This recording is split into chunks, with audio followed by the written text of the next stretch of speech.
Alright you guys, welcome to the channel. In today's video, I'm going to show you guys how to split a Shenandoah nesting box. Well, my name's Eric. Welcome to our 10-acre farm. I always seem to buy these used nesting boxes from the big growers when they're upgrading their systems. And they're always going to come in one big piece like this. But it's kind of impractical for most of my applications because I prefer to mount my nesting boxes on the wall. With a little bit of refab, you can actually get this split in half, re-rivet it together, and then make it so that you can mount it on the wall like this.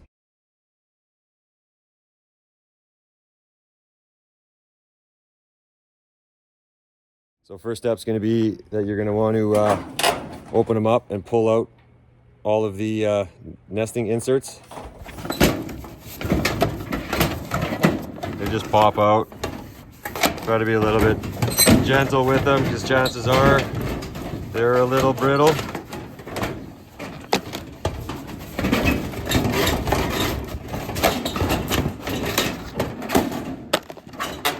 So you get the idea. And the main reason that those need to come out first is because we need to gain access to these lower rivets.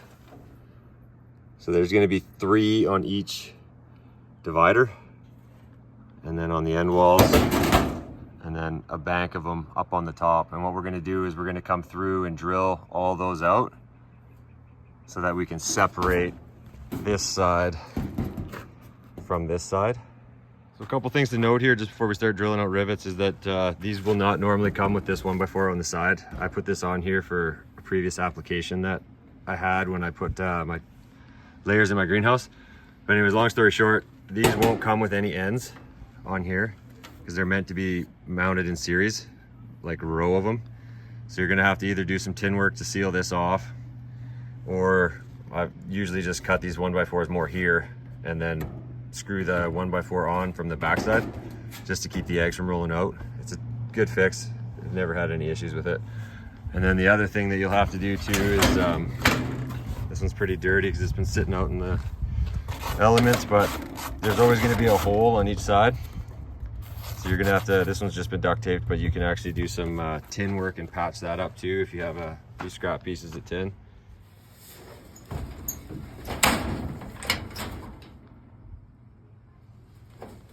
Okay, so for rivets, again, if you're unfamiliar with them, you always want to drill out the flat side. You wouldn't want to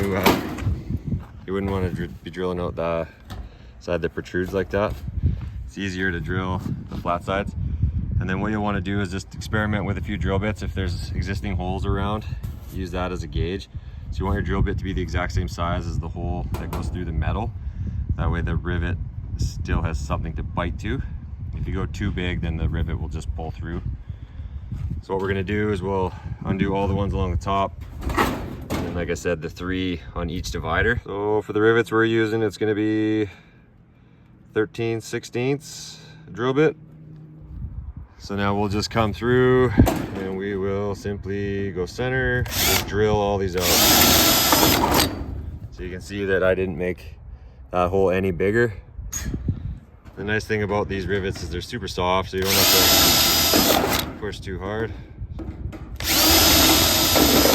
So you can see there's nothing to it. Once you get it drilled out, it's very straightforward. And if you didn't want 2 pieces, you could easily just re-rivet that single back to it. And it'd be nothing at all. What we're going to be using for rivets, just a standard aluminum rivet. These comes in all different sizes. I would not recommend getting them in those small little 10 to 20 packs at like Home Depot or whatever hardware store you have. Find a wholesale distributor. In my local area, I use BC Fasteners. It's also Fastenal. Just give them a shout, tell them what you're looking for. If you can bring them an example, that would be ideally better. I was fortunate when I bought my last round of these. I think I picked up 10 from a guy that was upgrading his chicken barn facilities, and he had a bag of maybe 40 or 50 because the ones he was selling me were a bit damaged. So I was able to use one of those as an example to the shop and just say, hey, I need like 1,000 of these. And I think they worked out to like 8 to 10 cents a piece. So you can get into it for very reasonably priced and get them tuned up right quick.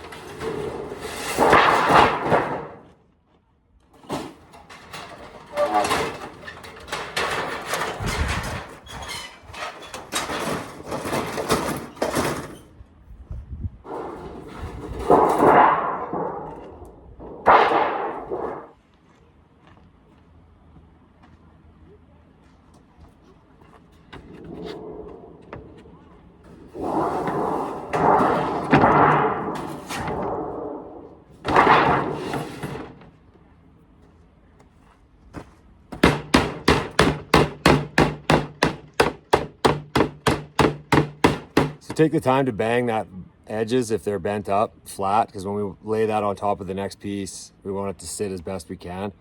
Ideally, if you had some clamps, you could clamp the two together just to keep it from sliding.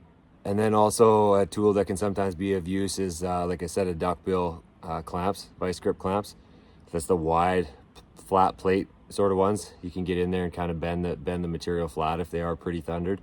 Because sometimes when you do buy these, they are pretty beat up, especially if they can even just get beat up transporting them home, because they're all just a shit tin metal, like galvanized metal, so they can bend when you strap them down and stuff. But for the most part, they're pretty user friendly, and you can actually straighten everything back out to, you know, almost like new. So as you guys can see, I have a plethora of these, because when I buy them by the trailer load usually.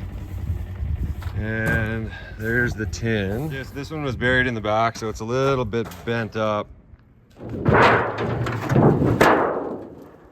Start to drill. So we'll get this thing cleaned up, flattened out. Okay, so I just measured that other flat piece of metal that was existing, and it's exactly 8 feet long. So I'm just gonna mark this at 8, mark that side at 8, straight line, cut it to length first. This side's pretty banged up, so I'll cut the shittiest piece off. And then I already know that they are 24 inches wide. And because I've done this before, I know these are 48, so I'll cut this directly in half.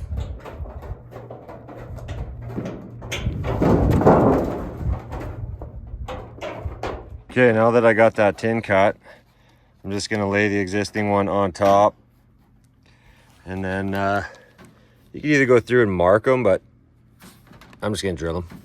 So now you just go through and drill all the existing holes to transfer the template through. And again, we'll just use the same size drill bit.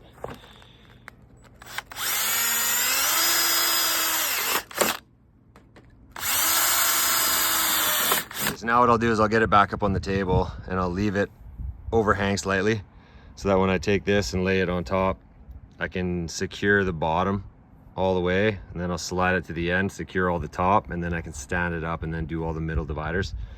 I've always just found that that's the easiest way.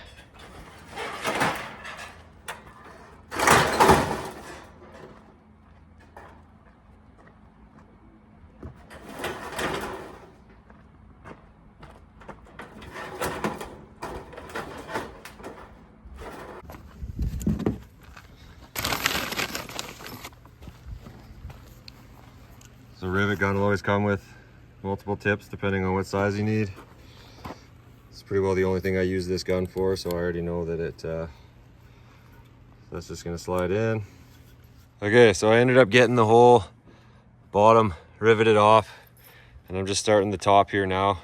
So now what we'll do is be able to reach in from the other side and line up the dividers with the holes, and then just re-rivet them all the way across. But you can see it's already sturdied it way up compared to what it was.